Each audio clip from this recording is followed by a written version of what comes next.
اللهم ارحمنا بالقرآن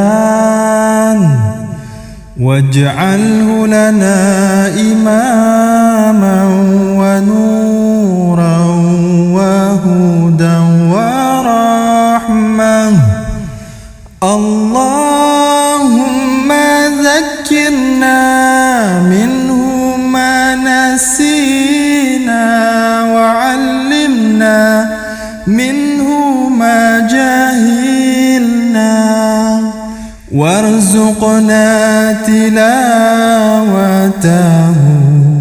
آناء الليل وأطراف النهار